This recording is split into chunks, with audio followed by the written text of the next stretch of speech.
guys. Dito tayo ngayon guys sa baybay dagat ng Barangay Kapipisa, Tansa, Cavite. Ayan guys, presko talaga ang hangin pag nandito ka sa dagat guys. Napaka-fresh. Ayan, Barangay Kapipisa, Tansa, Cavite guys. Ayan. Ayan. Ayan guys.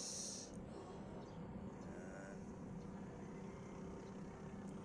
Napakaganda talaga kasi dito sa dagat. Ayan. Barangay Kapipisa, Tansa,